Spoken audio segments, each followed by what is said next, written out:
Bonjour à tous, on se retrouve pour un nouveau tutoriel sur la chaîne de ScriptMC. Dans ce tutoriel, je vais tout vous apprendre sur Script et comment l'utiliser. Donc d'abord, qu'est-ce que Script? C'est un plugin, au même type que d'autres plugins, pour Spigot ou ses dérivés comme Taco Spigot ou Paper Spigot. C'est d'ailleurs ce dernier qu'on va utiliser car Paper Spigot est beaucoup plus stable que les autres et Script a beaucoup plus de fonctionnalités dessus. Donc c'est un plugin qui permet aux propriétaires de serveurs Minecraft de modifier leur serveur, donc de créer des mini plugins en quelque sorte, sans avoir à apprendre le Java. En fait, on va juste écrire des phrases en anglais et ça va nous donner notre code. Mais Script peut aussi être utile si vous connaissez le Java, car certaines tâches sont plus rapides à faire avec Script et vous pouvez vous en servir pour faire du prototypage, car le code en Script c'est très rapide à faire. Donc on va commencer par télécharger le script. Pour ça, il faut aller dans le lien que je vous ai mis dans la description, qui va vous amener sur cette page-là. Vous voyez que là, on a toutes les versions de script. On va choisir la version qui n'est pas une pré-release, pour être sûr d'avoir une version stable. Donc tout ça, c'est des pré-releases. On va choisir la latest release. Donc pour moi, c'est la 2.4.1. On va cliquer sur script.jar pour le télécharger. Puis vous le mettez dans votre dossier plugin de votre serveur et vous le redémarrez comme pour un plugin normal. Ensuite, dans votre dossier plugin, vous avez un dossier script qui va être créé avec dedans plein de différents fichiers qui vont apparaître, comme le fichier de configuration par exemple. Et il y a aussi un dossier script, cette fois-ci avec un C, pas avec un K, où dedans vous avez plusieurs programmes qui sont déjà là. Sauf qu'en fait ils sont désactivés parce qu'il y a un tiret devant. Donc c'est ce que dit ce fichier. Donc on va commencer par créer notre premier script. Pour ça, il vous faut un éditeur de texte ou plutôt de code, comme par exemple Visual Studio Code, Notepad++ ou Sublime Text 3. C'est ce dernier qu'on va utiliser. Donc on le lance et on crée un nouveau fichier. Je vais l'enregistrer. tuto.sk. Il faut bien que l'extension vous mettiez le .sk pour que ce soit un fichier script. On sauvegarde et on peut commencer à coder. J'ai une coloration syntaxique pour Sublime Text 3 qui me permet d'avoir des mots-clés avec des couleurs spéciales. Vous pouvez en télécharger sur internet, c'est très facile à trouver.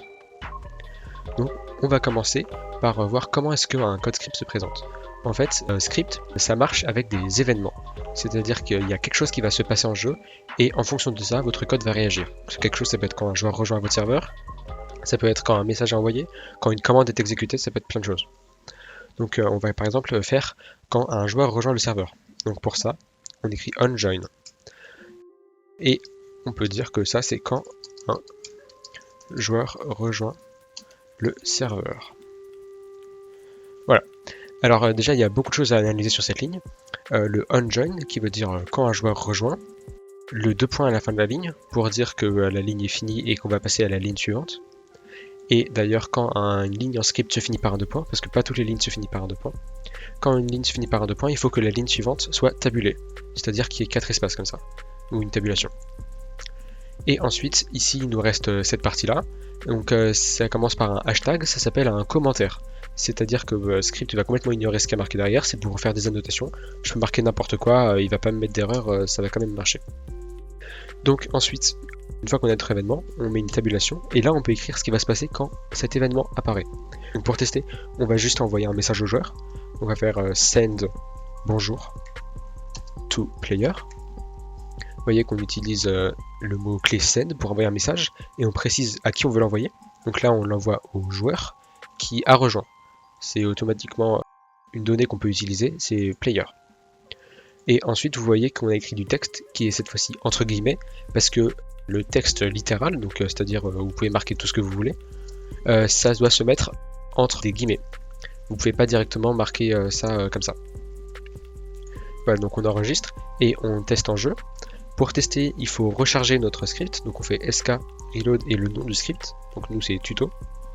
Vous voyez qu'il me dit qu'il l'a rechargé sans erreur. Et maintenant pour tester, on a juste à quitter et rejoindre, donc je quitte et je rejoins.